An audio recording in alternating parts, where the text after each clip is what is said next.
आप देख रहे हैं डार्क फाइल्स। तो चलिए बढ़ते हैं आज की इस कहानी की ओर। रोहन सोचते हुए जल्दी जल्दी अपने कदम बढ़ा रहा था। उसे पहले ही लेट हो चुका था। अब बस आखिरी बस ही बची थी। अगर वो भी छूट गई तो आज रोहन को इसी गांव में रुकना पड़ेगा। और गांव में तो वो किसी को जानता भी नहीं जिसके यहाँ वो आज की रात रुक सके।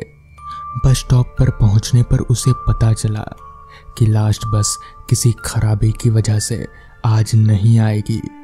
रोहन मन ही मन बड़बड़ा रहा था, बस को भी आज ही खराब होना था।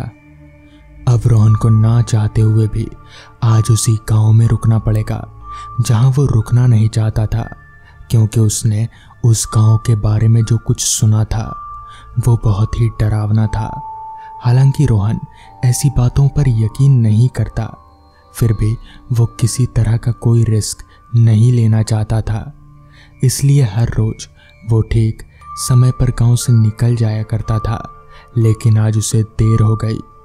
अब गांव में रुकना तो उसकी मजबूरी हो गई, क्योंकि वहां से निकलने का और कोई साधन अब नहीं था उसके पास। रोहन वहीं एक बेंच पर बैठकर सोच में पड़ गया। कुछ दिनों पहले वो कितना खुश हुआ कि उसने शिक्षक की परीक्षा पास कर ली है और वो अध्यापक बन गया है। घर में कितनी खुशी का माहौल बन गया था।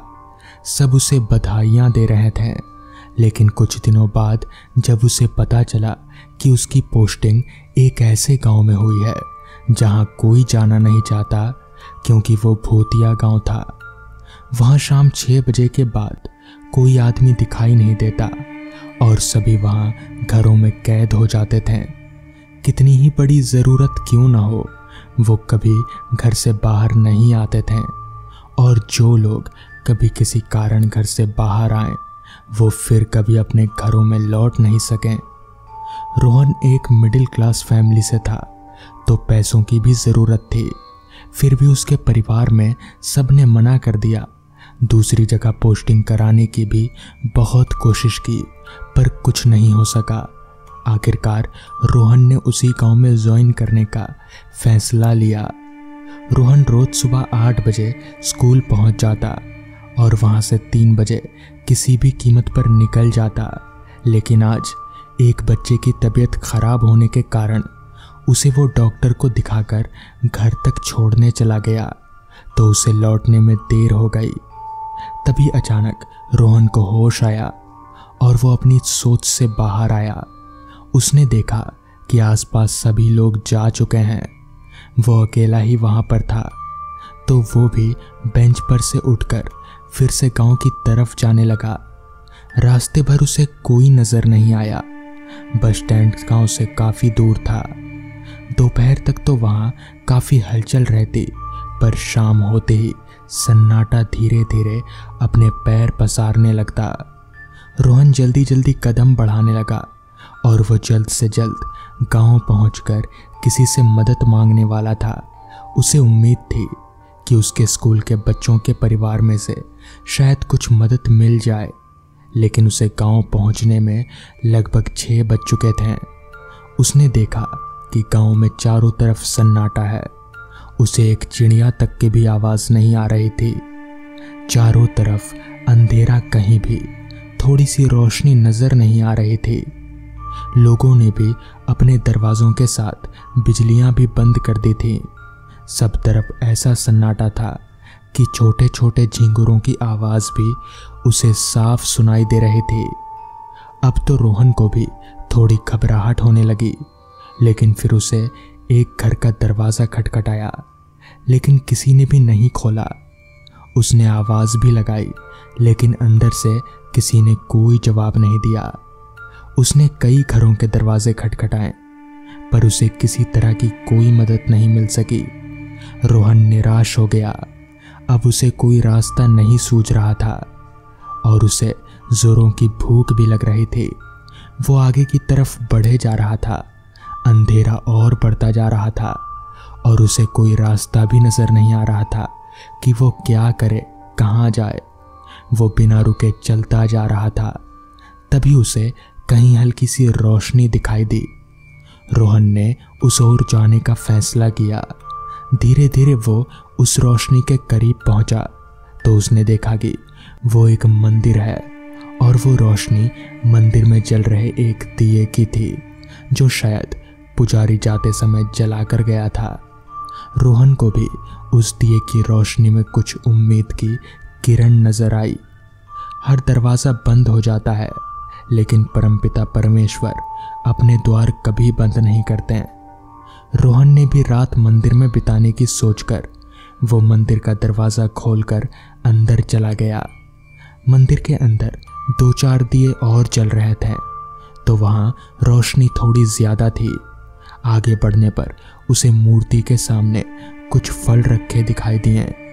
रोहन का भूख के मारे बुरा हाल था तो उसने वो फल उठाकर खा लिए और पानी भी उसे मंदिर में ही मिल गया। अब रोहन एक जगह पर बैठ गया और उसके थकान के कारण उसकी आंख लग गई। रात के करीबन 12 बजे अचानक जोर से किसी चीज के गिरने की आवाज से रोहन की नींद टूटी। अचानक आई इस आवाज से रोहन घबरा गया था और इधर उधर देखने लगा लेकिन उसे वहां कोई भी नजर नहीं आया और ना ही कोई चीज जिसके गिरने की आवाज उसने सुनी थी। रोहन को प्यास लगी तो वो उठकर पानी पीने गया। उसने जैसे ही नल खोला तो नल में से पानी तो नहीं आया लेकिन नल के अंदर से अजीब सी आवाज आ रही थी। रोहन डर गया और डर के कारण उसका गला सूख रहा था और उसकी धड़कनें तेज हो गईं। वो मंदिर में इधर उधर पानी देखने लगा पर उसे कहीं पर भी पानी नहीं मिला। रोहन तेज धड़कनों और डर के साथ पूरे मंदिर में घूमकर पानी की तलाश कर रहा था। उसकी प्यास बढ़ रही थी। तभी उसे एक जगह पर एक मटका रखा हुआ दिखाई दिया। रोहन ने मटके में से पानी पी लिया। अब उसे थोड़ी राहत मिली लेकिन डर तो उसे अभी भी लग रहा था। फिर से वो आकर उसी जगह पर सोने की कोशिश कर रहा था। नींद तो उसकी आंखों से कोसों दूर थी तो वो अपने घर वालों के बारे में सोचने लगा क्योंकि वो अपना ध्यान कहीं और लगाना चाह रहा था। सोचते सोचते उसकी आंख एक बार फिर से लग गई। थोड़ी देर बाद रोहन को अपने कान के पास एक आवाज सुनाई दी। वो हड़बड़ा कर उठ गया। उसने उठकर इधर उधर देखा पर उसे कोई दिखाई नहीं दिया। उसका बदन पसीने से पूरा भीग चुका था। अब उसे बहुत डर लगने लगा। वो हिम्मत करके उठने की कोशिश करने लगा लेकिन वो उठ नहीं पा रहा था, मानो डर के मारे जैसे उसके पैर भारी हो गए हों। बड़ी मुश्किल से वो खड़ा हुआ और धीरे धीरे आसपास देखने लगा। अचानक उसे एहसास हुआ कि उसके पीछे की तरफ कोई दरवाज़ा खटखटा रहा है। उसका दिल जोरों से किसी धौंकनी की तरह धड़क रहा था। उसने जैसे ही पीछे मुड़कर देखा तो आवाज़ आना बंद हो गई। फिर भी रोहन धीरे धीरे वो उस दरवाजे तक पहुंचा और उसे खोलने की कोशिश करने लगा लेकिन वो दरवाज़ा खुल ही नहीं रहा था। दरवाजे को देखकर ऐसा लग रहा था जैसे कि उसे कितने ही सालों से खोला नहीं गया हो। रोहन सोचने लगा कि अगर दरवाज़ा सालों से नहीं खुला तो अभी इसके अंदर कौन खटखटा रहा होगा। उसने कांपती आवाज में बोला, कौन है अंदर? लेकिन अंदर से कोई भी आवाज नहीं आई।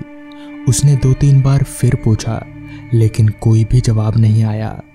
तभी उसकी नज़र दरवाजे में हो रहे एक छेद पर पड़ी। वो धीरे धीरे दरवाजे की ओर बढ़ा और उस छेद में से अंदर देखने की कोशिश करने लगा। लेकिन जैसे ही उसने छेद के अंदर की तरफ देखा तो दूसरी तरफ उस छेद की तरफ झांकता एक डरावना चेहरा दिखाई दिया। रोहन झटके से दरवाजे से दूर हो गया। वो पूरी तरह से कांप रहा था। अब तो एक कदम बढ़ाने की भी उसकी हिम्मत नहीं हो रही थी, जैसे वो वहीं पर जम गया हो। थोड़ी देर बाद वो आवाज़ फिर से आने लगी लेकिन रोहन अब वो नहीं जाना चाहता था। लेकिन अचानक उसने देखा कि उस छेद में से एक हाथ बाहर आ रहा था। ये देखकर तो रोहन दूसरी तरफ भागकर एक पेड़ के पीछे जाकर छिप गया, लेकिन उसका दिमाग अब भी उसी तरफ था। वो पेड़ के पीछे से ही देखने लगा। अब उसे वो हाथ नहीं दिखाई दे रहा था। रोहन को थोड़ी राहत मिली। अब वो उसी पेड़ के नीचे बैठ गया और भगवान को याद करने लगा। कुछ देर तक तो सब कुछ शांत सा हो गया। कहीं कोई आवाज नहीं आ रही थी, लेकिन कहते हैं ना, ज्यादा शांति का मतलब अब कुछ और खतरनाक होने वाला है। रोहन के साथ भी कुछ ऐसा ही होने वाला था, जिसका कोई अंदेशा अभी तक उसे नहीं था। वो आवाजें फिर से एक बार रोहन के कानों में आने लगी, लगातार, बहुत तेज, जैसे कोई अजीब तरीके से चीख रहा हो। मगर तभी वहां पीछे से रोहन के कंधे पर एक हाथ आया। उसने पीछे पलटकर देखा तो पंडित के कपड़ों में एक आदमी था। तभी उस आदमी ने कहा, चलो यहाँ से, यह जगह ठीक नहीं है। जिसके बाद रोहन उसके साथ वहां से निकल गया। फिर उस पंडित ने बताया कि दरअसल उस मंदिर के उस कमरे में एक पिशाच कैद है। वही पिशाच जो गांव में आतंक मचाता था, और उस मंदिर में अंधेरा होने के बाद कोई नहीं जाता। मगर अब भी गांव में बहुत से पिशाचों का आतंक है। तो दोस्तों, ये थी आज की कहानी। अगर आपको यह कहानी पसंद आई हो तो वीडियो को लाइक और चैनल को सब्सक्राइब करना ना भूलें। तो मैं आपका दोस्त आर्यन जल्द ही मिलूंगा आपसे ऐसी ही एक नई कहानी के साथ। तब तक के लिए अपना ख्याल रखें।